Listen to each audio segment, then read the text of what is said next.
جب تک جیوں میں آقا کوئی غم نہ پاس آئے، کوئی غم نہ پاس آئے۔ بس اس کا علاج وہی ہے جو صحابہ کرام نے محسوس کیا تھا، اور اس کو علاج کے طور پر ہی اقبال نے بتایا تھا، تمہارا علاج جو ہے صرف اتنا ہی ہے کہ محمد سے وفا تو نے ہے، تو ہم تیرے ہیں، یہ جہاں چیز ہے کیا لوح و قلم تیرے ہیں۔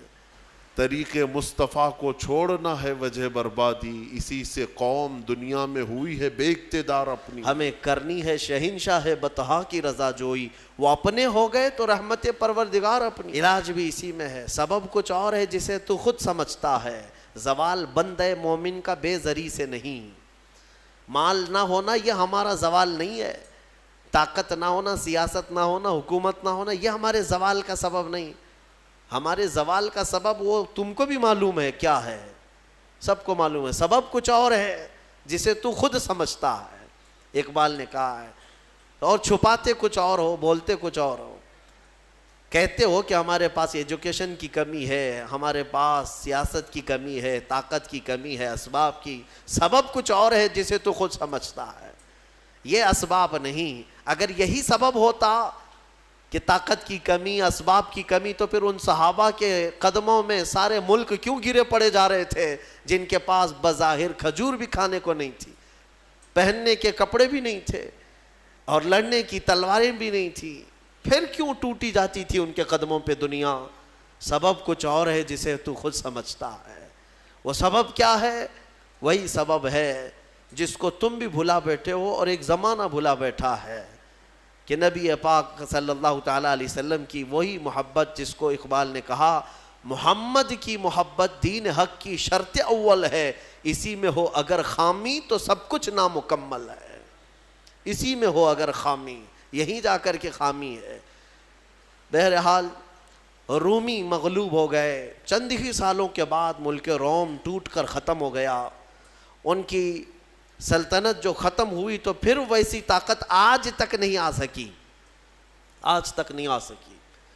اور اسی طرح کسریٰ کی جو حکومت ختم ہوئی ایرانیوں کی، 14 صدیاں گزر گئی، آج تک دوبارہ پھر کوئی کسریٰ نہیں آیا، نہ کوئی قیصر آیا نہ کوئی کسریٰ آیا۔ کیوں؟ جو ضرب لگی تھی وہ نبی پاک کے غلاموں کی ضرب لگی تھی، جو ان کے قدموں میں ٹوٹ کر گر پڑے، پھر دوبارہ وہ طاقتیں آئی نہیں، اور میں کہتا ہوں انشاءاللہ قیامت تک نہیں آئے گی، قیامت تک نہیں آئے گی۔ میں آپ کو ایک خصوصیت بتاؤں سیدنا خالد بن ولید رضی اللہ تعالیٰ عنہ کی، آپ کی یہ اسپیشیلٹی ہے۔ حضور صلی اللہ علیہ وسلم کے صحابہ میں ایک صحابی سیف اللہ، اللہ کی تلوار ان کو کہا گیا، پتہ ہے آپ کو؟ حضرت خالد بن ولید رضی اللہ تعالیٰ عنہ نے تقریباً 9 سال کے اندر 125 جنگیں لڑی، 125 جنگیں، اور جب وہ جنگ میں لڑنے کے لیے حاضر ہوتے، میرے عزیز و کڑیل جوان بھی تھے، ان کی تلوار، ایک تلوار 35 کلو کی ہے، اور ڈھال جس سے وہ اپنے آپ کو روکتے تھے وہ 40 کلو کا ہے، اور پھر اس کے بعد پھرتیلا پن اتنا کہ وہ تلوار ایسے گھومتی جیسے ان کے ہاتھ میں کچھ ہے ہی نہیں۔ جنگ موتا ایک جنگ ایسی ہے جس میں حضرت خالد بن ولید کہتے ہیں 9 تلواریں میرے ہاتھ سے ٹوٹی ہیں، 9 تلواریں ایک کے بعد دیگرے ٹوٹتی گئی، پھر دوسری لی، وہ ٹوٹی پھر تیسری لیا۔ اب وہ کس انداز سے، کس جذبے سے وہ میدان میں جمے رہتے ہوں گے۔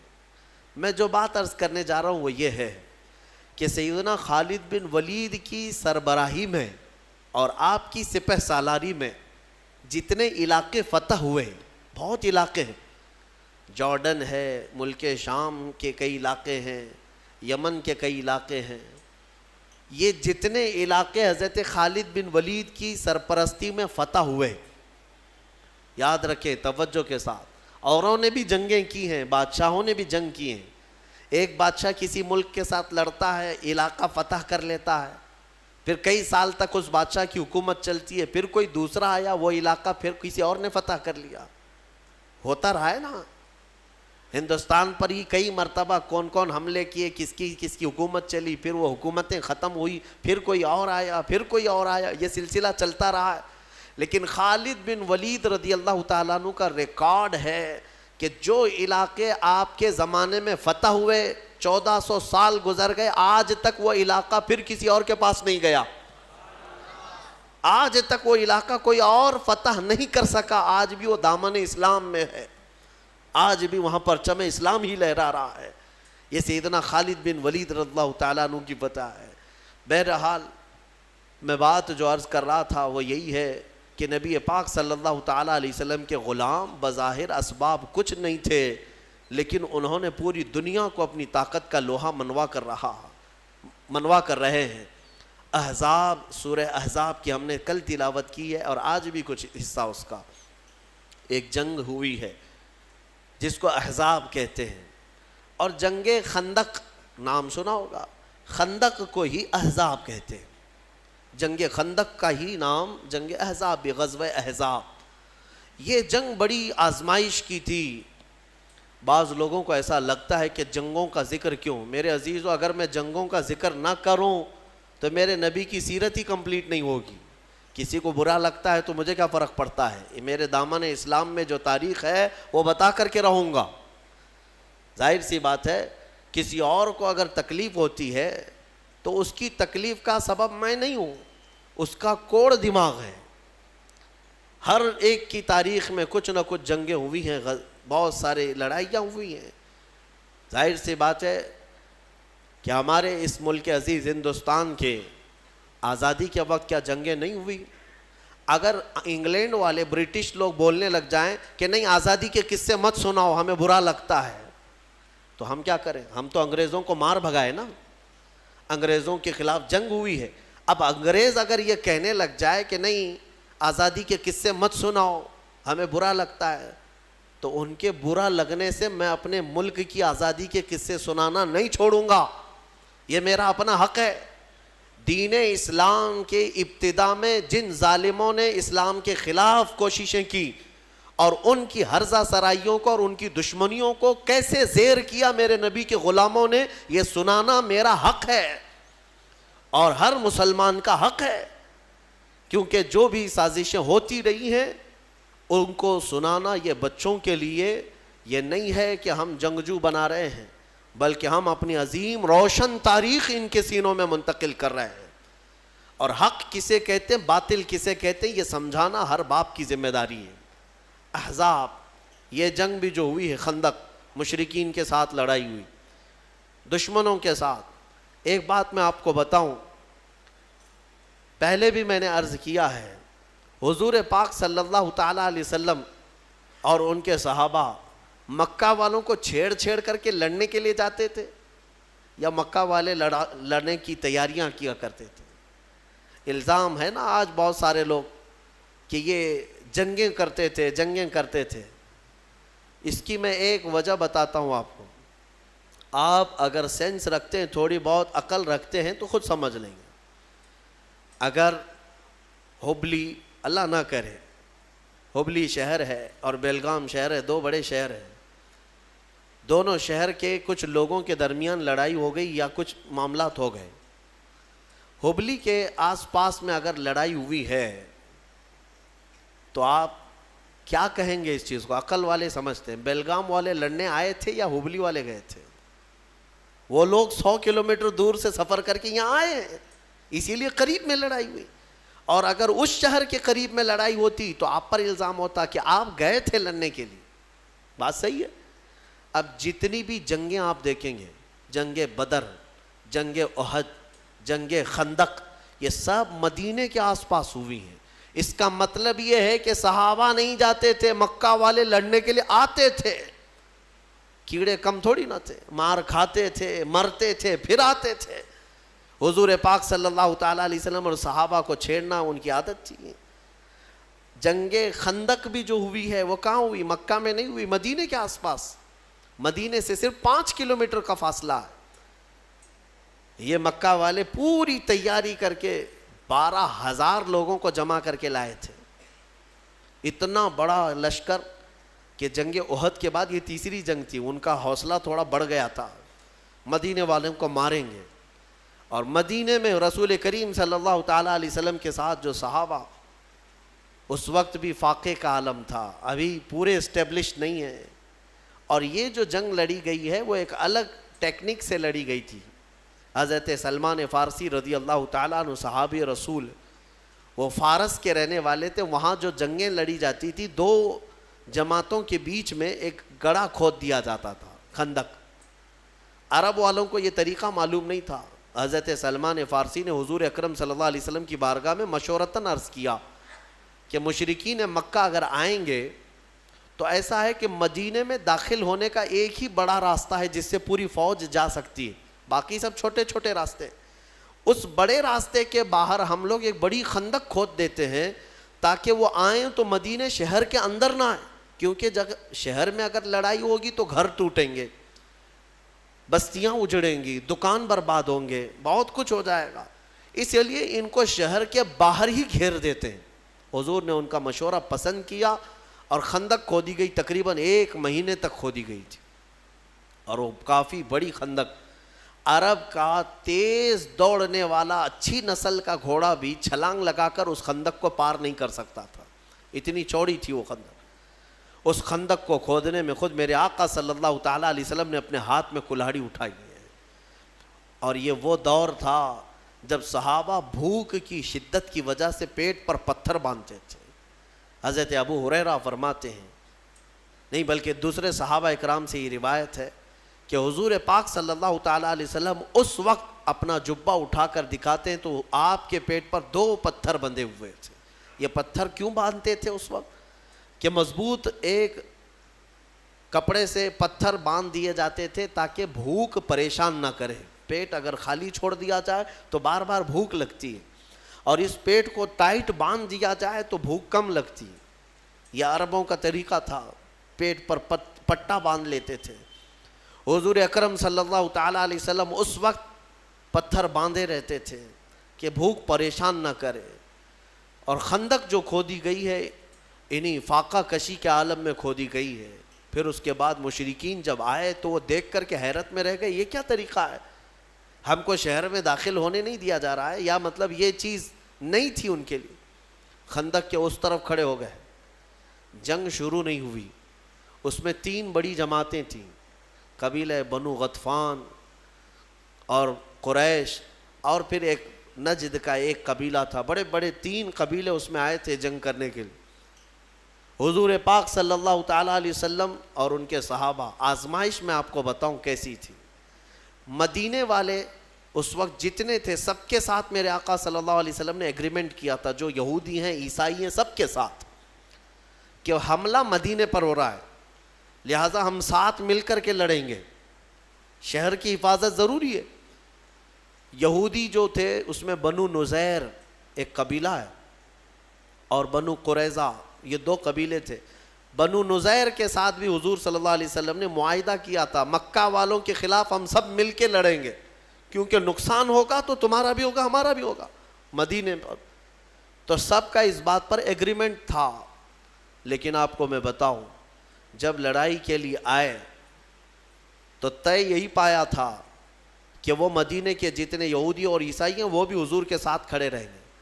لیکن ان ظالموں نے کیا کیا، حضور اکرم صلی اللہ تعالیٰ علیہ وسلم کے ساتھ آئے نہیں میدان میں، چند اپنے لوگوں کو بھیجا اور اپنے سارے قلعے میں یہودی بیٹھ کر میٹنگ کرنے لگے اور حضور پاک کی ساری تیاریوں کی خبریں مکہ کے کافروں کو دینے لگے. مشرکین یہ دھوکے باز تھے، حضور پاک صلی اللہ علیہ وسلم کی ساری خبریں مکہ والوں کو پہنچانے لگے.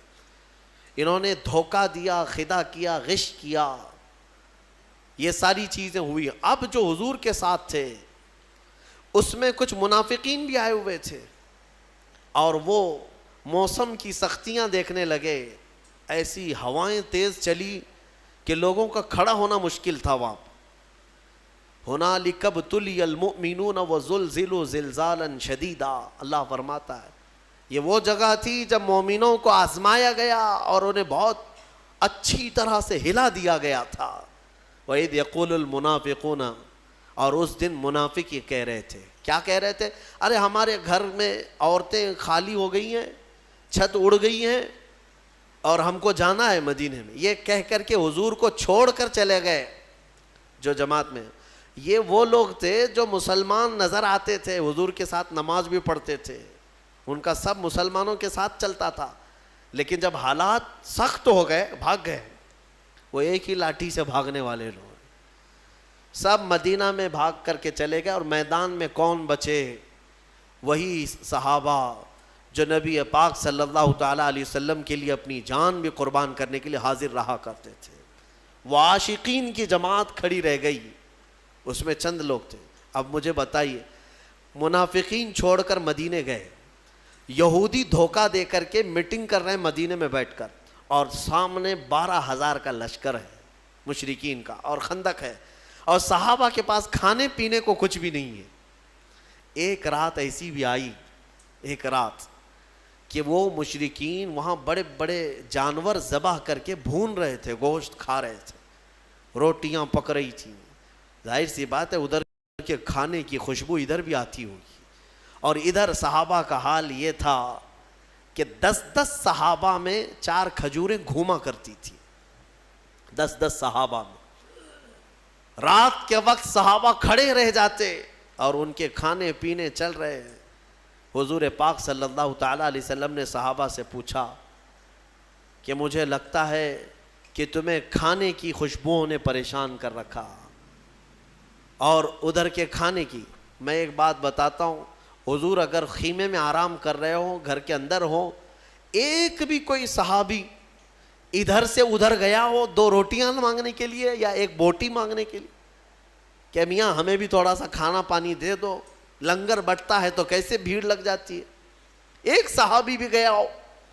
تاریخ میں ڈھونڈ کر کے نکالو، ایک صحابی سے بھی آپ نہیں دکھا سکو گے. یہ وہ لوگ نہیں ہیں جو 500 1000 کی نوٹ دکھائے تو پارٹی بدل لیں. ہاں، صبح کچھ اور جھنڈا، دوپہر میں کچھ اور جھنڈا، شام میں کوئی اور جھنڈا، سب کے 1000 ہے. گلے میں پٹا بھی الگ الگ ہے، صبح نیلا پٹا تھا، دوپہر میں پیلا پٹا اور رات میں لال پٹا. یہ سارے دوپٹے والے، ان کا کوئی اپنا موقف نہیں ہوتا، صرف اور صرف دولت کے ہوس میں ادھر سے ادھر بدلنے والے. میرے عزیزو، صحابہ کرام کا حال یہ تھا، شدت کی بھوک تھی لیکن کھانے نے ان کے قدموں کو نہیں ڈگمگایا. حضور پاک نے جب پوچھا تو صحابہ عرض کرتے ہیں، یا رسول اللہ صلی اللہ تعالیٰ علیہ وسلم، ہم میں سے کوئی اس میدان میں کھانے روٹی بوٹی کے لیے نہیں آئے، ہم تو اپنی جانیں آپ کے قدموں پہ لٹانے آئے ہیں. صحابہ کرام کا وہ جذبہ تھا. اس کے بعد ہوا کیا؟ ایک صحابی کی وجہ سے پوری جنگ پلٹ گئی. حضرت نعیم، یہ ادھر کے خیمے کے تھے، ایمان لے آئے. حضور پاک صلی اللہ علیہ وسلم کے چہرے جمال جہاں آرا کو دیکھ کر وہ بے قابو ہو گئے، خندق کراس کر کے آئے، ایمان لے آئے. اور پھر حضور پاک صلی اللہ تعالیٰ علیہ وسلم سے اجازت لے کر کے واپس اسی خیمے میں گئے. ان تینوں قبیلوں میں جو تھے، بڑے بڑے جو 3 قبیلے تھے، ان کے تینوں کے درمیان کچھ نہ کچھ چل رہی تھی باتیں. ظاہر سی بات ہے، لیڈ کون کرے گا، آگے کون جائے گا، اس میں بہت سارے جھگڑے ہوا کرتے ہیں. ان کے اندر اتحاد نہیں تھا. حضرت نعیم رضی اللہ تعالیٰ عنہ نے کو ان کے محسوس اسی کیا بات، اسی اور کمزوری، تینوں قبیلوں کو برابر اپنی اپنی جگہ پر لگایا. قبیلہ بنو غطفان سے انہوں نے کہا کہ تم تو بیوقوف بنے جا رہے ہو، قریش جو ہے اپنے مجاہدین اور اپنے سپاہی پہلے نہیں اتاریں گے، پہلے تمہارے اتاریں گے. اور بنو نجد محمد صلی اللہ علیہ وسلم سے معاہدہ کر چکے ہیں، ہاں وہ تو ختم کرنے والے ہیں، جنگ میں لڑیں گے نہیں. ان سب میں آپس میں ہی یہ شک تھا کہ ہم سب دھوکے میں تو نہیں آ گئے. تینوں قبیلوں کے درمیان ایسی باتیں ہو گئی کہ دوسرے دن اٹھ کر کے سب لڑنے لگے کہ تمہارے پہلے اتارو، تمہارے پہلے اتارو. اس لیے کہ ان کو یہ شک ہو گیا تھا کہ اگر یہ قبیلہ اپنے سپاہیوں کو نہیں اتار رہا ہے تو اس کا مطلب ہے دال میں کچھ کالا ہے. وہ قبیلہ بھی یہی سمجھ رہا تھا کہ یہ کیوں نہیں اتار رہے. ان تینوں کے درمیان ایسی پھوٹ پڑی کہ وہ آپس میں لڑ پڑے. حضور پاک صلی اللہ تعالیٰ علیہ وسلم سے ابھی جنگ کی نوبت نہیں آئی تھی. اچھا ایک بات اور بتا دوں, یہ جنگ ہونے سے ایک رات پہلے ادھر سے تینوں قبیلوں کے ایک ایک سردار آئے حضور صلی اللہ علیہ وسلم کے پاس, کہا کہ ہم صلح کر لیں گے آپ سے, جنگ نہیں کریں گے, لیکن صلح اس بات پر ہوگی کہ مدینہ طیبہ کی جو کھجوریں سال بھر میں نکلتی ہیں وہ آدھی کھجوریں ہر سال پوری ہمیں دے دی جائیں گی بغیر معاوضے کے. یہ ٹیکس ہے, یہ صلح نامہ ہے. مدینے کے جتنے پھل ہیں آج پوری دنیا کھا رہی ہے. آپ جانتے نہیں ہیں مدینے کی کھجوروں کی برکت کیا ہوتی ہے, اندازہ بھی نہیں ہوگا آپ کو. میرے عزیزو, آج کے زمانے میں میں کہہ رہا ہوں مدینے کے باغات کی جو کھجوریں نکلتی ہیں, آپ کو پتہ بھی ہے سال میں 2 کروڑ حاجی وہاں پہنچتے ہیں. 2 کروڑ تقریباً حج کے, عمرہ کے, رمضان کے, یہ سب ملا کر سال بھر میں 2 کروڑ لوگوں کا آنا جانا ہوتا ہے. اور 2 کروڑ میں سے ہر کوئی اگر 1-1 کلو بھی کھجور لے جاتا ہے تو 2 کروڑ کلو کھجور صرف مدینے سے نکلتی ہے. اور مدینے کے باغات کتنے ہیں وہ دیکھو تو آپ کو حیرت ہوگی. کہاں ہیں باغات؟ بہت نہیں ہیں, ایسے نہیں ہے کہ جہاں تک دیکھو باغیچے ہیں, وہ چھوٹے چھوٹے باغیچے ہیں. کوئی 4 ایکڑ میں ہے, کوئی 6 ایکڑ میں ہے, کسی کا 10 ایکڑ میں ہے. اس طرح کے باغات ہیں. لیکن آج تک ہم نے نہیں سنا کہ سال بھر میں, رمضان میں ہو کہ حج کے موسم میں ہو, یا کبھی بھی حاجیوں کو کبھی کھجور مدینے میں کم پڑی ہو. کبھی نہیں ہوا, بلکہ ایکسٹرا ان کے پاس رہتی ہے ہمیشہ. مدینے کی کھجوروں کی جو برکت ہے وہ آپ سوچ بھی نہیں سکتے, اندازہ بھی نہیں لگا سکتے. یہ تو میں صرف اجوا کھجور کی بات کر رہا ہوں جو 2 کروڑ سے زیادہ نکلتی ہے. باقی اور مدینے میں 40 قسم کی کھجوریں اور پیدا ہوتی ہیں. یہ تو صرف اجوا کی بات میں کر رہا ہوں, اجوا تو ہر کوئی لے آتا ہے. اب آپ سوچیں ان مشرکین نے ایگریمنٹ میں لکھوایا تھا کہ آدھی کھجوریں ہمیں دے دی جائیں گی مفت میں اور ہم جنگ چھوڑ کے جائیں گے. حضور پاک صلی اللہ تعالیٰ علیہ وسلم نے محسوس کیا کہ صحابہ کم تعداد میں, بنو نذیر یہودی دھوکہ دے چکے ہیں, منافقین یہاں سے چھوڑ کے بھاگ چکے ہیں, اور ادھر ان کی طاقت بھی بہت زیادہ ہے, موسم بھی بڑا سخت ہے. حضور پاک صلح چاہتے تھے. صلح کا آپ نے ارادہ فرما ہی لیا. 2 صحابہ کو اس میں بلایا, دونوں کا نام سعد ہے, سعد ابن معاذ اور سعد ابن ابی عبادہ رضی اللہ تعالیٰ عنہما. دونوں مدینے کے سردار صحابہ, انصار صحابہ میں, اور حضور دونوں کی عزت فرمایا کرتے تھے. دونوں کو بلایا, کہا میں ان تینوں قبیلوں کے سرداروں سے بات کر چکا ہوں, تم کیا سوچتے ہو؟ انہوں نے پوچھا کہ مشورے یعنی صلح میں کیا طے پایا ہے؟ حضور پاک صلی اللہ علیہ وسلم نے فرمایا کہ وہ مدینے کی سال بھر کی آدھی کھجوریں لے لیا کریں گے ہر سال.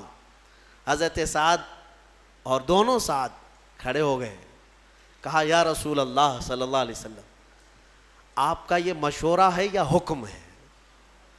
حکم ہے تو اسے ٹالا نہیں جا سکتا. اگر آپ مشورہ فرماتے ہیں تو ہمیں اجازت دیں. حضور پاک صلی اللہ علیہ وسلم نے فرمایا نہیں, میرا حکم نہیں ہے, میرا مشورہ ہے صلح کرنے کا. تو وہ دونوں صحابہ اٹھے اور وہ ایگریمنٹ کا جو پیپر تھا اس کو اٹھائے اور پھاڑ دیا. حضرت سعد اس دن کہتے ہیں یا رسول اللہ صلی اللہ تعالیٰ علیہ وسلم, جب ہم کفر میں تھے, جب ہم مشرک تھے, تب ان خبیثوں کو ایک کھجور نہیں دیتے تھے, اور آج دولت ایمان ہمارے پاس ہے اور آدھی کھجوروں کی بات کی جاتی ہے.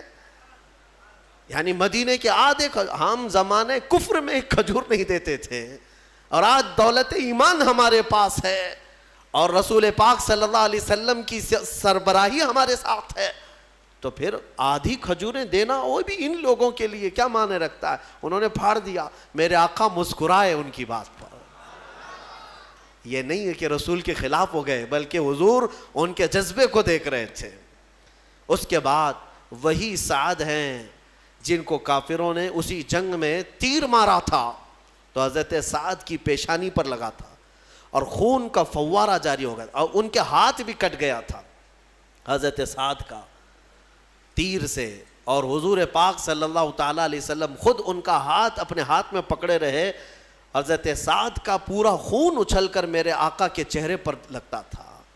حضور اکرم صلی اللہ علیہ وسلم اس صحابی کو اس قدر محبت فرمایا کرتے تھے. اب سنیے، دوسرے دن ہوا وہی جو حضرت سعد نے چاہا تھا کہ یہ لڑنے کی طاقت ہی نہیں تھی، بلکہ آپس میں گتھم گتھا ہوئے ایک دوسرے سے لڑ پڑے، اور ایسا لڑے کہ ان کے تینوں قبیلوں کے جانور بدک گئے. کسی کو ان کا گھوڑا لے کر بھاگتا تھا، کسی کو ان کا اونٹ لے کے بھاگتا تھا. پورے میدان میں تتر بتر ہو گئے. جنگ کا نقشہ جو ہے آپس میں جنگ میں تبدیل ہو گیا. اس کو اللہ نے فرمایا وَمَكَرُوا وَمَكَرَ اللَّهُ وَاللَّهُ خَيْرُ الْمَاكِرِينَ. کفار منصوبے بناتے رہتے ہیں اور اللہ خفیہ تدبیر کرتا ہے، اور اللہ کی تدبیر سب سے بہتر تدبیر ہوتی ہے. ختم ہو گئی. یہی جنگ احزاب ہے، یہی جنگ احزاب. اس سے حضور پاک صلی اللہ تعالیٰ علیہ وسلم جب واپس لوٹ رہے تھے، اب سنیے اب مسئلہ کیا تھا. وہ تو بھاگ گئے، بہت سارا مال سب چھوڑ کر مکہ والے بھاگے. اب حضور کو مدینے واپس آنا ہے، مدینے واپس آنا ہے. بیچ راستے میں حضرت جبرائیل آئے. کہا یا رسول اللہ صلی اللہ علیہ وسلم، رب تعالیٰ کی یہ منشا ہے کہ ان مشرکین سے تو آپ نپٹ گئے، وہ بنو نذیر یہودی جو دغا کیے، دھوکہ کیے، ان کے ساتھ بھی آپ جنگ کے لیے یہیں سے نکلے. ایک جنگ ختم ہوئی ہے، ابھی مدینے پہنچے نہیں. پھر جبرائیل امین کا حکم آیا کہ یہیں سے ان کو بھی نپٹا کر کے آ جائیں جو دھوکہ دیے ہیں. بنو نذیر یہ بھی مدینے کے باہر رہتے تھے. ایک قلعے میں بند ہو کر انہوں نے ایگریمنٹ بھی توڑ دیا تھا، بلکہ ہتھیار صاف کر رہے تھے کہ اب مکہ والوں نے تو مدینے حضور صلی اللہ علیہ وسلم کو مار دیا ہوگا، ہم بھی نکلیں گے، ہم بھی ماریں گے، پورا مدینہ ہمارا ہے. وہ سارے شیخ چلی کے پلان پہلے سے بن رہے تھے، انہیں پتہ ہی نہیں میدان میں ہوا کیا ہے. جب وہاں پر وہ سب میٹنگیں چل رہی تھی، ادھر جبرائیل امین حضور سے عرض کر رہے تھے کہ آقا رب تبارک و تعالیٰ کا حکم ہے. اب میرے آقا صلی اللہ تعالیٰ علیہ وسلم نے صحابہ سے پوچھا، 1 مہینے تک جنہوں نے خندق کھودی ہو، بھوکے پیاسے کھڑے ہوں، کئی زخمی ہو چکے، اور اس جنگ کی اختتام کے بعد مدینے لوٹ رہے ہوں، بیچ راستے میں حضور پھر کہیں کہ یہاں سے اور ایک جنگ پہ جانا ہے، کیا کیفیت ہوگی؟ سننے میں تمہیں آسان لگے گا، پریکٹیکلی معلوم پڑے گا. روزے کے عالم میں صبح نکل کر کے کسی جگہ جاؤ، کام کرو، دوپہر میں کوئی آ کر کے کہے یہاں سے اور ایک جگہ جانا ہے، منہ لٹکا لو. ہاں وہ صحابہ 1 مہینے تک وہاں کھڑے رہے بھوکے پیاسے، ایک دن کی بات نہیں. جنگ میں بیچ راستے میں حضور پاک نے پوچھا صحابہ سے کہ میرے صحابہ، جبرائیل آئے اور مجھے اللہ تعالیٰ کا یہ پیغام سنا ہے کہ یہاں سے بنو نذیر کے خلاف جنگ کے لیے ہمیں نکلنا ہے، جنہوں نے دھوکہ دیا ہے مدینے والوں کو، تمہارا کیا خیال ہے؟ صحابہ نے یہ کہا کہ مرہم پٹی کر لیں گے، کھانا پانی پی کر کے کھا کے آئیں گے، بیویوں سے بات کر کے آ جائیں گے، گھر بار دیکھ کے آئیں گے. مہینہ بھر ہوا. حضور نے جب پوچھا کہ تمہارا کیا خیال ہے، صحابہ کہتے ہیں یا رسول اللہ دیر کس بات کی، چلے یہیں سے چلتے ہیں. ایک صحابی نے بھی یہ نہیں کہا کہ مدینے جانا ہے، مدینہ 5 کلومیٹر ہے، وہیں سے میرے آقا کے ساتھ چل پڑے. قرآن نے اسی لیے ان صحابہ کے بارے میں کہا ہے رضی اللہ عنہم ورضوا عنہ، اللہ ان سے راضی ہوا اور یہ اللہ سے راضی ہوئے. یہ یوں ہی نہیں ہے، اللہ تعالیٰ ان صحابہ سے کیوں راضی تھا کہ انہوں نے اپنی جانیں جوخم میں ڈالی ہیں لیکن شکایت کبھی نہیں کیا. بھوک بھی برداشت کیا، پیاس بھی برداشت کیا، مصیبتیں بھی برداشت کی، لیکن شکایت کبھی نہیں کیا. بنو نذیر کی جنگ میں بھی گئے اور پھر اس قلعے کا محاصرہ کیا. وہ تو میاں مٹھو بنے ہوئے پہلے سے پلان بنا رہے تھے، ان کو ایسا لگ رہا تھا ہم مار ڈالیں گے، کاٹ ڈالیں گے، ختم کر ڈالیں گے. حضور پاک باہر کھڑے صحابہ کے ساتھ، ان کو بلایا آ جاؤ. انہوں نے کہا ہم جنگ کریں گے. حضور پاک صلی اللہ علیہ وسلم کی طرف سے حکم ہوا کہ ہم جنگ نہیں کرنا چاہتے، تم آ جاؤ، تم سب نے دھوکہ دیا، ایگریمنٹ توڑے. اندر سے ان لوگوں نے پلان بنا کر کے یہ کہا کہ چلو لڑتے ہیں جتنے ہیں. کیا لڑ پاتے محمد عربی صلی اللہ علیہ وسلم کے ان شیروں کے ساتھ. نیچے آئے, دوپہر تک نہیں ہوئی کہ سب کے سب وہیں ڈھیر ہو گئے. کئی قیدی بن گئے اور کئی مارے گئے, اور اس کے بعد اس علاقے کو, اس اڈے کو بھی ہمیشہ کے لیے ختم کر دیا گیا, بنو نذیر کو. اب مدینہ طیبہ میں نبی پاک صلی اللہ تعالیٰ علیہ وسلم کی اسی سلطنت کا اسٹیبلشمنٹ ہوا جو آج تک ہمارا مرکز اسلام ہے. حرزہ سرائیاں مدینے کو خراب کرنے کی اس وقت سے کوششیں ہوتی رہی, جنگیں یوں ہی نہیں ہوئی ہیں, وجہ تو کچھ تو رہی ہے. کوئی بھی جہاد میرے پاس لا کر کے دکھاؤ, میں اسباب بتاتا ہوں, اس کے ریزن بتاتا ہوں کہ کیوں ہوئی, تب تمہیں پتہ چلے گا کہ انصاف اور حق کس کی طرف ہے.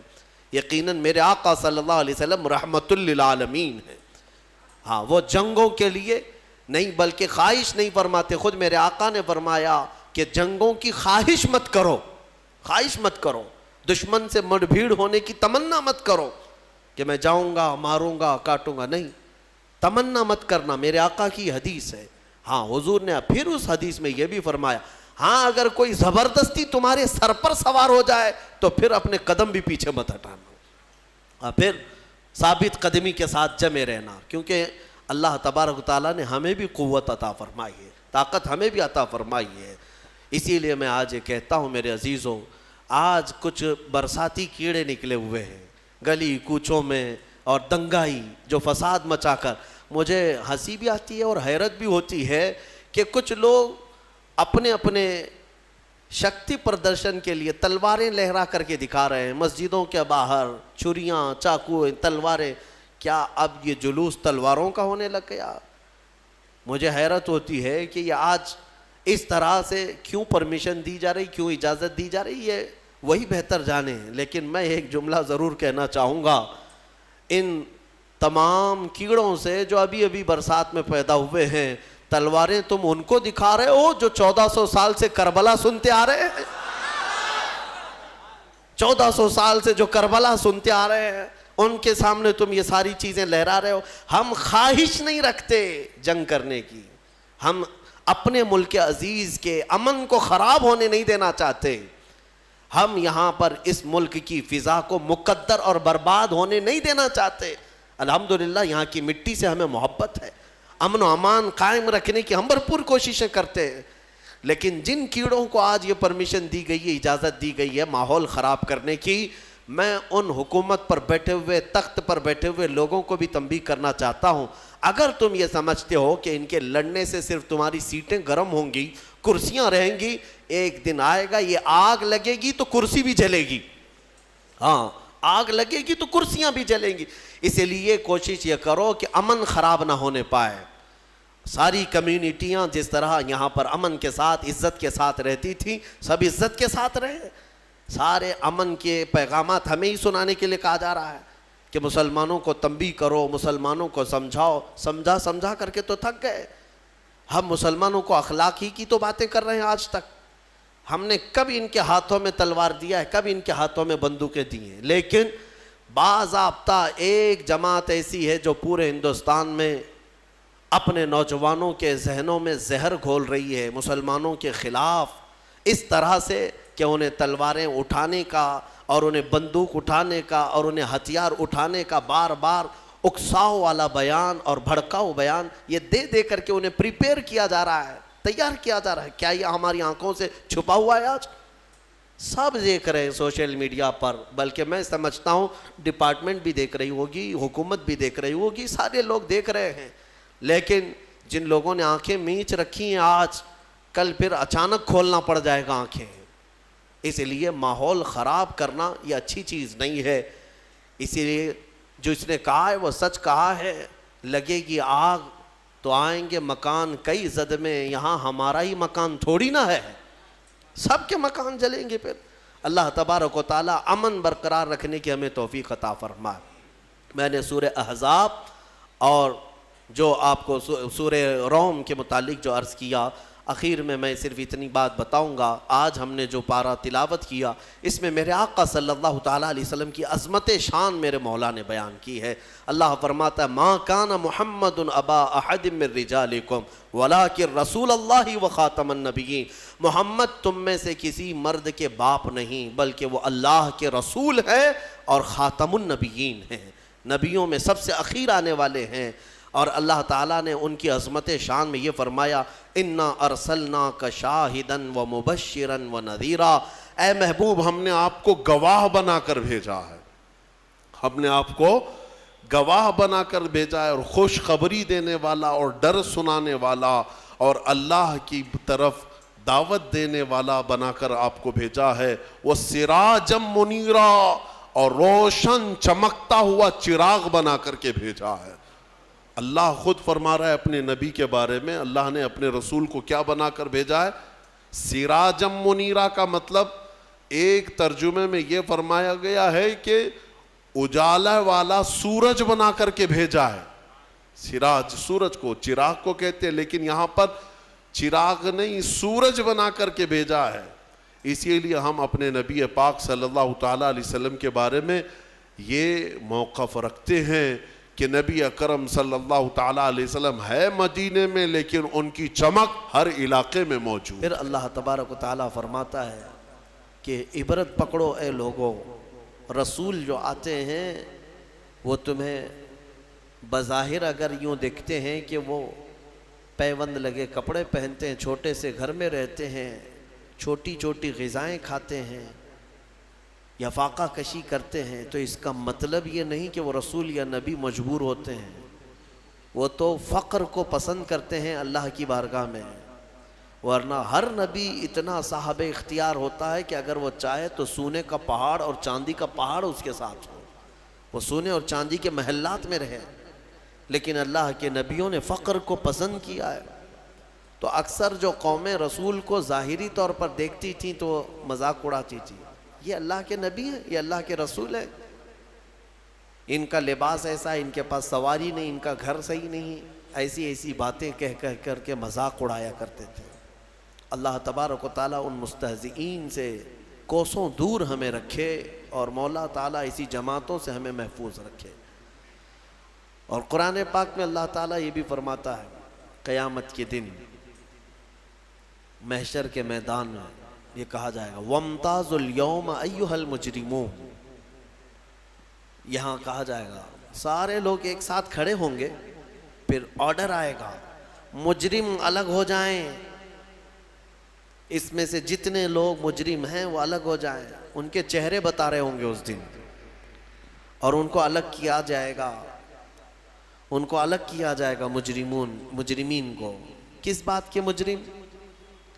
اللہ تعالیٰ فرماتا ہے الم اعہد الیکم یا بنی آدم اللہ تعبدوا الشیطان، پھر رب تبارک و تعالیٰ کا جلال ہوگا اس دن، اور پھر رب تعالیٰ کی ہیبت طاری ہوگی بندوں پر، خشیت ہوگی، فرمائے گا مولا کیا میں نے تم سے یہ نہیں عہد لیا تھا کہ اے آدم کی اولاد کے شیطان کی پرستش نہیں کرو گے، اس کے پیچھے نہیں جاؤ گے، انہ لکم عدو مبین، بے شک وہ تمہارا کھلا ہوا دشمن ہے، کیا میں تم سے یہ وعدہ نہیں لیا تھا ان اعبدونی کہ تم میری عبادت کرو گے، ھذا صراط مستقیم، یہی سیدھا راستہ ہے، پھر تم کیسے بہک گئے؟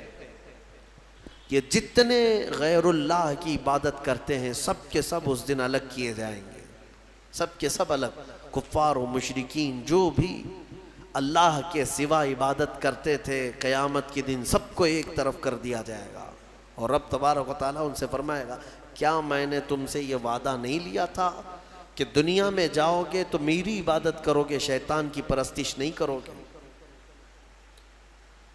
پھر اللہ تعالیٰ فرماتا افلم تکونوا تعقلون، کیا تمہیں عقل بھی نہیں تھی؟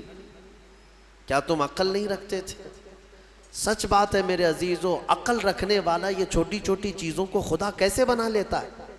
خدا کا جو تصور ہے وہ دنیا میں سب سے بڑا ہونے کا تصور ہے، بھلا چوہا کیسے خدا بن گیا؟ ایک چھوٹی سی مٹی وہ کیسے خدا بن گئی؟ جس کو تم ہاتھوں سے گوندتے ہو، پیروں سے کھندلتے ہو، پھر وہ تمہارا خدا کیسے بن گیا؟ افلم تکونوا تعقلون، اللہ فرماتا ہے کیا تم عقل نہیں رکھتے، عقل سے کام نہیں لیتے؟ خدا کا جو تصور ہے وہ ایسا ہونا چاہیے کہ اس سے بڑا کوئی نہ ہو، دنیا میں اس سے بڑی طاقت کسی کی نہیں۔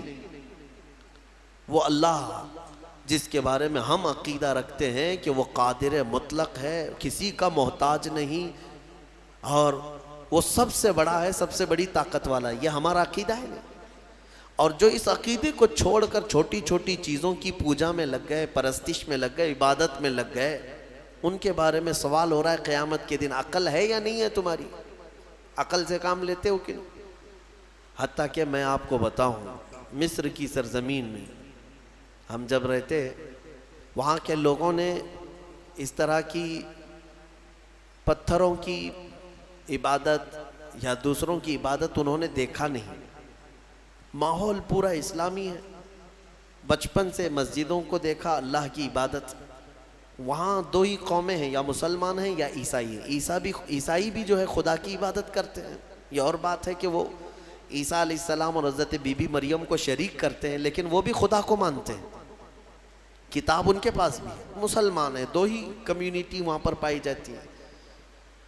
تو کبھی کبھار کوئی عام آدمی بھی عرب کا ٹیکسی چلانے والا ہم سے حالات پوچھتا تھا ہندوستان کے، اور پھر یہاں کے بارے میں جب ان کو معلوم ہوتا ہے کہ درخت، پتھر، مٹی، بلی، چوہا، ساری چیزیں عبادت کے لائق سمجھی جاتی ہیں، تو ایک منٹ کے لیے شاک ہو کر رک جاتے تھے، اور پہلا ان کا سوال یہ ہوتا تھا ما عندہم مخ، سب سے پہلا یہی سوال کرتے، کیا ان لوگوں کے پاس کھوپڑی نہیں ہے؟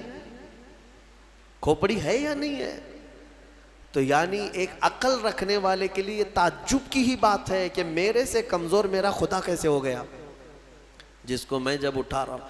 ایک صحابی ہے، حضور پاک صلی اللہ تعالیٰ علیہ وسلم کی بارگاہ میں آئے اور کہتے ہیں یا رسول اللہ صلی اللہ علیہ وسلم، زمانے جاہلیت کے جب آپ ایمان نہیں لائے تھے، کچھ کام ایسے ہیں، ایک کام مجھے یاد آتا ہے تو بہت روتا ہوں، اور ایک کام ایسا ہے وہ یاد کرتا ہوں تو ہنستا ہوں۔ حضور پاک صلی اللہ علیہ وسلم نے پوچھا وہ کون سے؟ کہا زمانے جاہلیت میں جس کام پر مجھے رونا آتا ہے وہ یہ ہے کہ ہمارے گھر بیٹیاں پیدا ہوتی تو ہم گلا مروڑ کر دفن کر دیتے تھے، اپنے ہاتھوں سے مارتے تھے اور زندہ دفن کر کے آ جاتے تھے۔ آج مجھے اس کام پر بڑا افسوس ہوتا ہے، روتا ہوں۔ ایک ایک نے 5 بیٹیاں دفن کی ہیں، اپنے ہی گھر میں پیدا ہونے والی بچیوں۔ کہتے ہیں یہ کام یاد آتا ہے زمانے جاہلیت کا تو بڑا رونا آتا ہے، اور کہتے ہیں پھر ہنسی کس بات پر آتی ہے؟ وہ کہتے ہیں ہم زمانے جاہلیت میں ہمارے جو خدا ہوتے تھے، آٹے کے خدا ہم بناتے تھے جب کبھی سفر میں جانا ہوتا تھا، اور ہر ایک کا الگ، ہوا کا الگ تھا، بارش کا الگ تھا، دھوپ کا الگ تھا، زمین کا الگ، آسمان کا الگ، بیماریوں سے صحیح کرنے والا الگ، سب کے الگ الگ تھے۔ تو ہم وہ آٹے کے بنا کر کے سفر میں لے کر کے چلتے تھے کہ سفر میں ہمارے ساتھ رہے گا ہمارا یہ خدا، اور اس کی عبادت بھی کرتے تھے۔ اور وہ صحابی کہتے ہیں لیکن بیچ میں کبھی غلہ اناج ختم ہوتا تو کبھی اس کا ہاتھ توڑ کے کھاتے تھے، کبھی پیر توڑ کے بھون کے کھاتے تھے۔ تو یعنی اپنے ہی خدا کو ہم جو ہے ادھر سے ادھر سے توڑ کر کے پکا کر کے کھاتے تھے۔ آج مجھے اس بات پر افسوس ہوتا ہے، ہنسی بھی آتی ہے کہ عقل کے بغیر کیسے کام کرتے تھے۔ بہرحال قرآن یہ سوال کرتا ہے افلم تکونوا تعقلون، کیا تم لوگوں کو عقل نہیں ہے، عقل نہیں رکھتے تھے؟ پھر اللہ فرماتا ہے ہذہ جہنم التی کنتم توعدون، یہ وہی دوزخ ہے جس کا تم کو وعدہ کیا گیا تھا، آؤ اس میں۔ جتنے اللہ کو چھوڑ کر عبادت کرتے رہے سب کو بلایا جائے گا۔ اصلوها اليوم، اللہ تعالیٰ فرماتا ہے آج کے دن سب کو اس میں ڈالو، ان سب کو ڈالو۔ جہنم کی کیفیت کیا ہوگی پتہ ہے؟ جہنم اس دن پکڑ کر کے لائی جا رہی ہوگی، فرشتے اس کو لا رہے ہوں گے۔ کتنی بڑی ہے جہنم یا دوزخ، یہ کتنی بڑی ہے؟ اللہ اکبر، اندازہ نہیں کر سکو گے. ایک دوزخی، ایک جہنمی جو ڈالا جائے گا، یہ نہیں جو ہماری شکلیں ہیں. حدیث پاک میں حضور صلی اللہ علیہ وسلم فرماتے ہیں جہنمی کی اتنی بڑی شکل ہوگی کہ مکہ اور مدینے کے بیچ کا پورا فاصلہ بھر جائے گا ایک ہی جہنمی سے. اگر وہ بیٹھ گیا، 400 کلومیٹر ہے مکہ سے مدینے کا فاصلہ، 425 کلومیٹر کا فاصلہ ہے. حضور فرماتے ہیں کہ اس دور اتنا لمبا چوڑا ایک جہنمی ہوگا، اور پھر جب کروڑوں جہنم میں ڈالے جائیں گے تو جہنم کی وسعت کتنی ہوگی، وہ کتنی بڑی ہوگی، اندازہ نہیں کر سکتے. 70,000 فرشتے اس کو کھینچ کر کے لا رہے ہوں گے قیامت کے دن دوزخ کو، اور اس کو زنجیروں میں جو باندھا گیا ہوگا، زنجیر کیسے، اس کے دہانے ہیں، اس کے دروازے ہیں، اس کا منہ ہے جہنم کا، جس کے اندر مجرمین کو ڈالا جائے گا، مشرکین کو ڈالا جائے گا. تو روایات میں ہے کہ اس کو 70,000 فرشتے زنجیروں میں جکڑ کر کے لا رہے ہوں گے. ایک ایک زنجیر پر 70,000 زنجیریں ہیں اس کی، اور ہر زنجیر پر 70,000 فرشتے اس کو جکڑ کر کے لا رہے ہوں گے. اس کے باوجود جہنم ان سے چھڑا کر کے بھاگنے کی کوشش کر رہی ہوگی مجرمین کی طرف. کس کی طرف؟ محشر میں جو مجرمین موجود ہوں گے ان کی طرف لپکنے کی کوشش کر رہی ہوگی فرشتوں کے ہاتھوں سے زنجیر کو چھڑا کر. اتنی طاقت اور اتنی ہیبت. اس کے اندر آگ جو ہے وہ کس قسم کی ہے؟ فرمایا گیا دنیا کی آگ لال ہے، جہنم کی آگ نہایت کالی ہے، سخت کالی آگ. اتنی کالی آگ ہے کہ کچھ نظر نہیں آتا دوزخ کے اندر. اور رب تعالیٰ فرمائے گا اسلوہ اليوم، آج سب کو ڈالو اس میں، بما کنتم تکفرون، جو تم کفر کیا کرتے تھے. مجرمین کو پکڑا جا رہا ہوگا، اور جہنم کا حال کیا ہوگا میں بتاتا ہوں.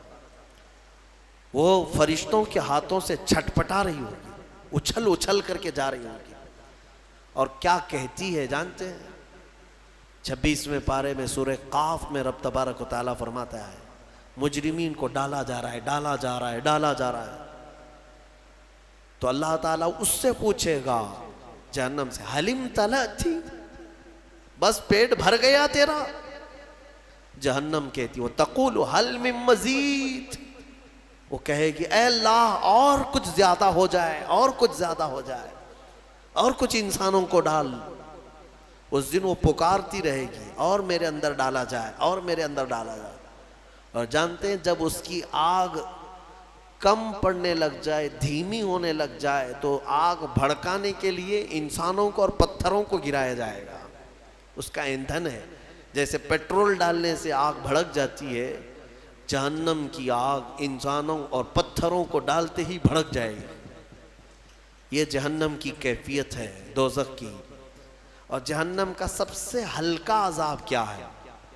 سب سے ہلکا، اگر کوئی چلا بھی گیا، تھوڑے سے گناہوں کی سزا بتا کر کے واپس آنے والا ہے، تو حدیث رسول میں ملتا ہے سب سے ہلکا عذاب یہ ہے کہ وہاں آگ کی جوتیاں پہنائی جائیں گی جس کی گرمی سے اس کا بھیجا کانوں سے باہر آ رہا ہوگا، پک پک کر کے ابل رہا ہوگا.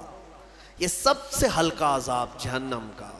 پھر جس کے بارے میں اللہ نے عذاب علیم کہا، عذاب عظیم کہا، عذاب مہین کہا، وہ کیسا عذاب ہوگا؟ عذاب علیم کا مطلب دردناک عذاب، عذاب عظیم کا مطلب بڑا عذاب، عذاب مہین کا مطلب ذلت والا عذاب. وہ کیسے عذاب ہوں گے واللہ بہتر جانے. جہنم کا خوف ایک مومن کے اندر خشیت پیدا کرتا ہے، اللہ سے ڈر پیدا کرتا ہے. تم ہلکے میں لیتے ہو اس چیز کو. ذرا موم بتی میں اپنی انگلی رکھ کر کے دکھانا، یا چولہے میں جا کر کے اپنا ہاتھ رکھ کر کے دکھانا، اگر چمڑی جل گئی تو 8 دن تک اس کی مرہم پٹی پہ لگ جائیں گے، ہا ہو کرتے رہیں گے. جلے ہوئے آدمی کو سکون کبھی نہیں. لیکن دوزخ میں جب ڈالا جائے گا، ایک بار چمڑی جل گئی تو ختم ہو جائے گا. ایک بار یہاں آگ میں جل گئے تو مر گئے، پھر کیا ہونا ہے. لیکن دوزخ میں ایسا نہیں کہ اب تم وہاں جب تک جلتے رہو گے موت نہیں آئے گی، موت ختم کر دی جائے گی. مرنا ایک ہی بار ہے انسان کو یہاں دنیا میں، پھر قیامت کے دن موت کو بھی اللہ تعالی موت دے دے گا، ختم. اب نہ جنتی مرے گا نہ دوزخی مرے گا، کوئی مرنے والا نہیں ہے وہاں پر. دوزخ میں جو گئے چاہے وہ جتنے بھی عذابات آئیں موت نہیں آئے گی. یہی تو سب سے بڑا ٹینشن ہے وہاں پر. کفار و مشرکین مانگیں گے کہ موت دے دے ہم کو، لیکن موت نہیں آئے گی. اور جب چمڑی جلتی ہے تو لوگ یہ سمجھ سے ایک بار جلے گی تو دوسری بار پھر کیا جلے گی؟ جلی ہوئی چیز کو کیا جلایا جائے گا؟ اللہ تعالیٰ فرماتا ہے کلما نضجت جلودہم بدلناہم جلودا غیرہا لیذوقوا العذاب. اللہ فرماتا ہے جب جب آگ سے پک جائے گی نا چمڑی، نضجت کہتے ہیں پھل کی طرح پک جانا، جو پل پلا ہوتا ہے پھل، چمڑی پیپ سے پک جائے گی، بھر جائے گی. اللہ فرماتا ہے جب جب دوزخ کی آگ کی وجہ سے تمہاری چمڑی پکے گی، اللہ فرماتا ہے ہم اس کے علاوہ دوسری چمڑی تمہیں پہنا دیں گے، نئی چمڑی ڈال دیں گے. بدلناہم جلودا غیرہا لیذوقوا العذاب، تاکہ عذاب کو چکھ سکو، نیا نیا عذاب چکھ سکو. حضرت کعب احبار رضی اللہ تعالیٰ عنہ اس آیت کی تفسیر میں فرماتے ہیں، ان سے پوچھا گیا کہ کتنی بار چمڑی بدلی جائے گی؟ وہ کہتے ہیں 1 گھنٹے میں 70 بار بدلی جائے گی. ہر گھنٹے میں 70 بار پورے جسم کی چمڑی بدلی جائے گی. سہنے کی طاقت ہے کسی کے اندر، برداشت کرنے کی طاقت ہے. اسی لیے مجھے وہ دعا یاد آتی، حضرت سفیان ثوری رو رو کر کے دعا کرتے تھے، بڑی پیاری دعا ہے. اللہ کی بارگاہ میں یوں کہتے تھے الہی لست للفردوس اہلا، اے میرے مولا میں تیری فردوس بری میں جنت میں جانے کا اہل تو نہیں ہوں، میں تیری جنت میں جانے کے قابل تو ہوں نہیں. ولا اقوى على نار الجحیم، اور نہ ہی میں تیرے دوزخ کے عذاب سہنے کی طاقت رکھتا ہوں، یہ بھی تو میرے اندر طاقت نہیں ہے. مانا کہ جنت میں جانے کے جیسے اعمال نہیں ہیں، لیکن تیری دوزخ کا عذاب سہنے جیسی بھی طاقت نہیں ہے. اب بچا کیا ہے؟ فاغفر ذنوبی بفضل جودک یا اللہ، اے اللہ تو اپنے کرم سے اور اپنے فضل سے معاف کر دے تو بڑی بات ہے، باقی اعمال تو نہیں ہے. حضور مفتی اعظم ہند رضی اللہ تعالیٰ عنہ نے یہی دعا کی تھی، میرے اعمال کا بدلہ تو جہنم ہی تھا، میں تو جاتا میرے سرکار نے جانے نہ دیا. بس یہی ایک آس ہے ہمارے پاس، اللہ چاہے اپنے فضل سے اور اپنے رسول کی سفارش سے بچ گئے تو بچ گئے، ورنہ میں بتاؤں وضو میں بھی پکڑے جا سکتے ہیں، ہم قرات میں پکڑے جا سکتے ہیں، رکوع سجدے میں پکڑے جا سکتے ہیں. اب پتہ نہیں زندگی بھر کتنا کھایا، سب کا اگر حساب دینے پر آ جائیں، ہم نے چاول کتنا کھایا، روٹیاں کتنی کھائی ہیں، شکر کتنا کھایا ہے، اگر یہ سب حساب میں آئے، اس میں اگر کچھ دانے حرام کے چلے گئے تھے تو وہ حساب دیتے دیتے سالوں لگ جائیں. ہمارے پاس حساب جیسی چیز نہیں ہے میرے عزیزو. اسی لیے وقت کا مجدد بریلی کا امام، جن کے پاس عبادت کے ذخیرے ہیں پھر بھی اللہ کی بارگاہ میں روتے ہوئے یوں کہتے ہیں کہ کریم اپنے کرم کا صدقہ لئیم بے قدر کو نہ شرما، تو اور رضا سے حساب لینا، رضا بھی کوئی حساب میں ہے. تو اے اللہ تو اتنی بڑی شان کا مالک، تو اور رضا سے حساب لینا، رضا بھی کوئی حساب میں ہے. اسی لیے اللہ تبارک و تعالیٰ کے فضل کی طرف، اس کے رحم کی طرف توجہ لگائے رکھو. سورہ یاسین میں مولا تبارک و تعالیٰ نے جو فرمایا رونگٹے کھڑے ہو جاتے ہیں. آگے کی آیتیں اللہ فرماتا ہے الیوم نختم علی افواہہم، آج کے دن ہم تمہارے منہ پر مہر لگا دیں گے، مہر لگا دیں گے. اس کا ترجمہ یہی ہے. اور رب تعالیٰ فرماتا ہے وَتَشْهَدُ أَرْجُلُهُمْ بِمَا كَانُوا يَكْسِبُونَ، تمہارے پیر گواہی دیں گے تم کیا کیا کرتے تھے۔ اللہ تعالیٰ فرماتا ہے کہ ہم منہ پر مہر لگا دیں گے، سب بند۔ جھوٹ بولنے کی عادت ہے، ہیلے بہانے کرنے کی عادت ہے، ادھر ادھر کی باتیں اڑانے کی عادت ہے۔ تم کیا بولو گے قیامت کے دن؟ تمہارے ہاتھوں سے کہا جائے گا بولو یہ کیا کیا کرتا تھا۔ حدیث پاک میں ہے ران کی چمڑی تک بولنے لگے گی، ران کی چمڑی قیامت کے دن بات کرے گی اور بتائے گی کہ مولا یہ کیا کیا خیانت کرتا تھا تیری امانتوں کے ساتھ، وہ سب بتائے گی۔ گھبرا کر کے لوگ کہیں گے اپنے ہی اعضاء سے، اپنی چمڑیوں سے، وَقَالُوا لِجُلُودِهِمْ لِمَ شَهِدتُّمْ عَلَيْنَا، اپنی چمڑیوں سے کہیں گے لوگ کہ تم ہمارے خلاف کیوں گواہی دے رہے ہو؟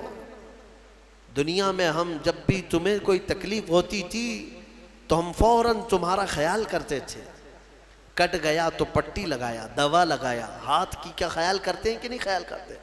لیکن یہ نہ ہاتھ ہمارا ساتھ دے رہا ہے، نہ پیر ساتھ دے رہا ہے، نہ آنکھیں، نہ ناک، نہ کان، نہ چمڑیاں ہمارے خلاف گواہی دے رہی ہیں۔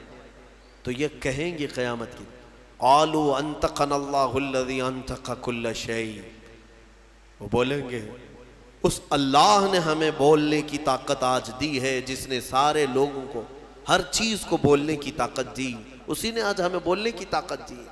تو نے اللہ کی نعمتوں کے ساتھ انصاف نہیں کیا، آج تیرے خلاف گواہی دی جائے گی۔ ڈرو اس دن سے، ڈرو۔ اسی لیے ہمیشہ قرآن نے بھی ڈرایا ہے۔ کس بات سے؟ اس دن سے ڈرو جس دن حساب کا ہوگا۔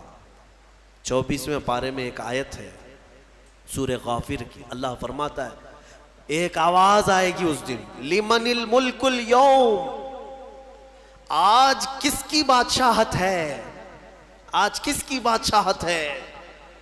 دنیا میں اس کی جے جے کرتے رہتے تھے، قیامت کے دن پوچھا جائے گا کس کی بادشاہت ہے؟ سب چپ، کسی کی زبان سے کوئی بات نہیں آئی۔ پھر اللہ تعالیٰ کی طرف سے ہی آواز آئے گی، للہ الواحد القہار، آج ایک اللہ قہر کرنے والے کی حکومت ہے، قہار کی آج حکومت ہے۔ اللہ کے 99 صفات ہیں، وہ غفار بھی ہے، ستار بھی ہے، رحیم بھی ہے، کریم بھی ہے، لیکن قیامت کے دن مولا فرماتا ہے قہار ہے۔ قہار کسے کہتے ہیں؟ سخت پکڑ کرنے والا۔ پکارا جائے گا این الجبارون این المتکبرون، کہاں ہے وہ زمین میں جو گھمنڈ کرتے تھے، کہاں ہے وہ جو زمین میں دادا گیری کرتے تھے؟ بلائے جائے۔ قہار کے سامنے کس کی مجال ہے بات کرنے کی؟ تمہیں پتا ہے اللہ کے نبیوں کا حال یہ ہوگا، موسیٰ علیہ السلام جو جلیل القدر پیغمبر ہیں وہ تک کانپ رہے ہوں گے وہاں پر اللہ کے جلال سے۔ آدم علیہ السلام سے لے کر عیسیٰ علیہ السلام تک انبیاء کرام کہیں گے آج ہمیں بات کرنے کی جرات نہیں ہے اللہ کی بارگاہ، نبیوں کی بات کر رہا ہوں۔ ماں و شما چھوڑو، تم کس کے اس کے بھروسے پہ بیٹھے ہو؟ نبیوں کا حال یہ ہے کہ ہم بات نہیں کر سکیں گے آج۔ اس بھرے مجمع میں قرآن کہتا ہے سورہ نجم کی آیت، وَكَم مِّن مَلَكٍ فِي السَّمَاوَاتِ لَا تُغْنِي شَفَاعَتُهُمْ، آسمان میں کتنے بڑے بڑے فرشتے ایسے ہیں، اللہ فرماتا ہے ان کی سفارش کام نہیں آئے گی، ان کی کسی کی سفارش کام نہیں آئے گی، شیئن الا باذن اللہ، مگر اللہ جسے اجازت دے۔ اس بھرے مجمع میں ڈر اور خوف ایسا ہے کہ ایک نبی بھی بولنے کو تیار نہیں، ایک فرشتہ بھی بات کرنے کو تیار نہیں۔ مخلوق کے ہاں اس وقت اگر کوئی آواز گونجتی ہے تو وہ محمد الرسول اللہ کی ہے، وہ صرف اور صرف میرا آقا ہے، رسول کریم صلی اللہ تعالیٰ علیہ وسلم۔ اس لیے کہ اس بھرے مجمع میں اللہ کے حبیب صلی اللہ تعالیٰ علیہ وسلم ہی سفارش کر کے اللہ کے غضب کو ٹھنڈا کریں گے، اللہ کی ناراضگی کو کم کریں گے۔ وہ سجدے میں چلے جائیں گے تو سر نہیں اٹھائیں گے، مولا فرمائے گا اے محمد سر اٹھاؤ، آپ جس کی سفارش کریں گے قبول کی جائے۔ یہ ہے محشر کے میدان کی بات۔ بہرحال سورہ یاسین میں اللہ تعالیٰ فرماتا ہے کہ تمہارے منہ پر مہر لگا دی جائے گی، وَتُكَلِّمُنَا أَيْدِيهِمْ وَتَشْهَدُ أَرْجُلُهُمْ، تمہارے ہاتھ ہم سے بات کریں گے، تمہارے پیر گواہی دیں گے تم کیا کیا کرتے تھے۔ اور اللہ تعالیٰ فرماتا ہے وَلَوْ نَشَاءُ لَطَمَسْنَا عَلَىٰ أَعْيُنِهِمْ، اگر ہم چاہیں تو تمہارے چہروں پر یا تمہاری آنکھوں پر پوری طرح سلائیاں پھیر دی جائیں گی، بند کر دیا جائے گا، یہاں پر بھی دنیا میں۔ میرے عزیزو ایک آیت اس میں یہ بھی آئی ہے قرآن میں، وَمَن نُعَمِّرْهُ نُنَكِّسْهُ فِي الْخَلْقِ، سورہ یاسین کی آیت۔ اللہ فرماتا ہے ہم جس کو لمبی عمر دیتے ہیں اسے بچپن کی طرف لوٹا دیتے ہیں۔ حقیقت ہے جس کا بڑھاپا آیا سیم بچپن کی طرح واپس آ رہا ہے۔ تمہیں اندازہ بھی ہے، بچے کی کیفیت دیکھا ہے؟ بچہ اس کے اندر جو عادتیں ہیں، ایک تو صحیح طریقے سے چل نہیں پاتا، سہارے کی ضرورت ہے، پکڑ کے چلے گا۔ بچہ بہت ہارڈ غذائیں نہیں کھاتا، دودھ پیتا ہے، ہلکی چیزیں کھاتا پیتا ہے، کیونکہ ہاضمہ اتنا مضبوط نہیں ہوتا۔ بچہ بریانی، گوشت، یہ بڑی بڑی چیزیں نہیں کھا پائے گا، کیا کرے گا؟ ہاضمہ اتنا نہیں ہے۔ بچے کی کیفیت یہی ہے کہ پکڑ کر کے چلتا ہے۔ بچے کی کیفیت یہ ہے کہ ایک ہی چیز کو بار بار پوچھتا ہے، بھولتا ہے۔ سیم بڑھاپا جب آتا ہے تو واپس اسی کیفیت میں پلٹ جاتا ہے۔ بوڑھا بھی اب اکیلا نہیں چل پاتا، کسی کے سہارے کی ضرورت پڑتی ہے۔ پھر بوڑھاپا ہی ہے کہ اس کو ہر چیز بھولی جانے لگتی ہے۔ جیسے بچپن میں بار بار پوچھتا تھا، بڑھاپے میں بھی پوچھنے لگتا ہے، بھول جاتا ہے۔ بچپن میں جس طرح سے بچے کو بستر میں ہی پیشاب ہو جاتے، پخانے ہو جاتے ہیں، بڑھاپے میں بھی حالتیں دیکھنے کو ملتی ہیں۔ کنٹرول میں نہیں رہتا پیشاب پخانا۔ بہت سارے بڑھاپے ایسے آتے ہیں کہ ان کا پیشاب نکلتا ہے، پخانے نکلتے ہیں، کیا کر سکتے ہیں؟ بچپن کی طرف لوٹا ہے۔ بچہ ہارڈ غذا نہیں کھا سکتا، بوڑھا بھی نہیں کھا سکتا۔ بڑھاپا آیا، بہت ساری چیزوں سے پرہیز ہے۔ سخت چیزیں بوڑھے کو نہیں چلیں گی، اب ہاضمہ کمزور ہو گیا ہے۔ شکر سے پرہیز، نمک سے پرہیز، گوشت سے پرہیز، بس ہلکی چیزوں پر وہ رہ گیا ہے۔ اور اللہ تعالیٰ فرماتا ہے ہم جس کو لمبی عمر دیتے ہیں اس کو بچپن کی طرف لوٹا دیتے ہیں۔ افلا یعقلون، تم اس چیز میں عقل نہیں رکھتے؟ تم سوچتے کیوں نہیں کہ تمہاری زندگی جہاں سے چلی تھی واپس پلٹ آئی ہے؟ میرے عزیزو یہ دنیا بہت ہی شارٹ ہے، اس میں صرف اور صرف اپنے من کی مت ماننا۔ ہاں، لوگوں کو ایسا لگتا ہے کہ ہماری طبیعت جو چاہے وہ کر لینا، نہیں، میرا مولا جو چاہے وہ کرو، تو سکون یہاں پر بھی ہے، مرنے کے بعد بھی ہوگا انشاءاللہ۔ کیونکہ اللہ کی زمین پر آئے ہیں، اسی کی حکومت یہاں پر ہے، تو اسی کے مرضی کے مطابق چلنا یہ ایمان والے کی زندگی ہے۔ سورہ یاسین شریف کی برکتیں اللہ تعالی ہم سب کے سینوں پر عطا فرمائے۔ مولا کریم اس دنیا میں ہمیں اس کی رضا اور اس کے حبیب کی رضا کے مطابق جینے کی توفیق عطا فرمائے۔ سورہ صاد اور سورہ صافات کی بھی ہم نے تلاوت کی، اور سورہ زمر کی بھی مختصر بات یہ عرض کر دوں۔ سورہ صاد میں اللہ تعالیٰ نے حضرت ایوب علیہ السلام کے ذکر کو تفصیلاً بیان فرمایا۔ اس سے پہلے بھی ان کا ذکر آیا ہے 17ویں پارے میں، لیکن اس پارے میں قدر تفصیل سے آیا ہے۔ اور سورہ صافات میں کئی نبیوں کا ذکر آیا۔ تو حضرت ایوب علیہ السلام کون تھے؟ ایوب نام آتے ہی صبر دماغ میں آ جاتا ہے۔ بہت سارے لوگ ان کا نام ہی صبر ایوب سمجھتے ہیں، حالانکہ ان کا نام صبر ایوب نہیں ہے۔ حضرت ایوب علیہ السلام، صبر ان کے ساتھ ایسا لگ گیا ہے کہ جیسے حضرت ایوب کہیں تو صبر ذہن میں آ جائے، صبر کہیں تو حضرت ایوب کا نام آ جائے۔ سب سے زیادہ صبر کرنے والوں میں آپ کا نام آتا ہے۔ حضرت ایوب علیہ السلام اللہ تبارک و تعالیٰ کے ایک جلیل القدر پیغمبر ہے، نبی ہیں۔ اللہ نے آپ کو بے شمار دولت عطا کی تھی، اولاد، بیویاں، اس زمانے میں آپ کی شان و شوکت، بڑی جائیدادیں۔ پھر آزمائش کا ایک وقت آیا، اللہ نے فرمایا اپنے فرشتوں سے میں اپنے بندے ایوب کا امتحان لیتا ہوں۔ ان کی کئی بیویاں تھیں، تقریباً روایت میں بتائی گئیں 16 یا 17، اور ان کی اولاد 28 یا 30 کے قریب اولاد بیٹے، الگ الگ روایات ہیں، جتنے بھی ہیں بے شمار، جائیداد، مویشی، جانور، بکریاں، اونٹ، گائے، یہ سب بڑی دولت کی چیزیں اس وقت مانی جاتی تھی، وہ سب تھا آپ کے پاس۔ پھر ایک کے بعد دیگرے ایسا ہوا کہ طوفان چلا، سارے جانور مر گئے۔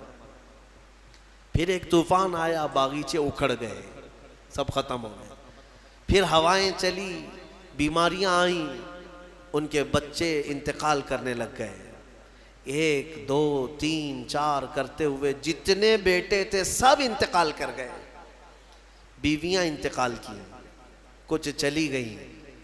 اس طرح ہوتے ہوتے یہ جو 4 سال تک کا عرصہ چلتا رہا، یہ 4 سال آپ کی آزمائش، سخت ترین آزمائش ہے۔ اور جب جب کسی کے انتقال کی خبر آتی آپ الحمدللہ کہتے تھے، الحمدللہ، اللہ کا شکر ہے۔ میرے عزیزو، یہ سننا آسان ہے، پریکٹیکل لائف میں پتہ چلے گا۔ گھر کا ایک فرد بھی چلا گیا، آدھا گھر اجڑ جاتا ہے۔ حضرت ایوب علیہ السلام کے پاس سوائے ان کی بیوی حضرت بی بی رحمت، ان کے علاوہ کوئی نہیں رہا، سب چیزیں ختم ہو گئیں، صرف ایک وفادار خاتون ساتھ میں تھیں۔ پھر اس پر مزید یہ کہ آپ کو بھی بیماری لاحق، آپ بھی بیمار ہوئے، اتنے بیمار، بخار پر بخار، بخار پر بخار، کہ جسم کا گوشت تک گلنے لگ گیا۔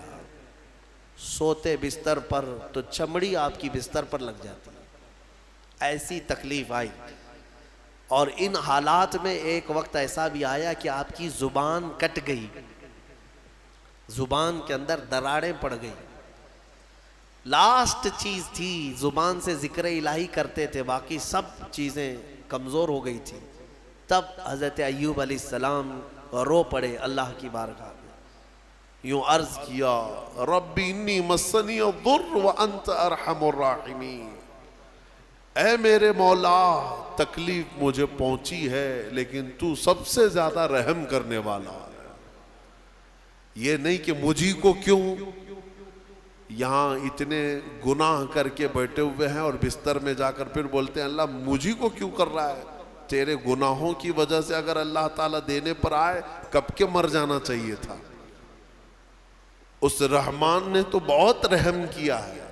پھر لوگ یہ کہتے ہیں میرے ہی ساتھ ایسا کیوں ہو رہا ہے، مجھے کو ایسا کیوں ہو رہا ہے، میں نے کس کے ساتھ کیا کیا ہے؟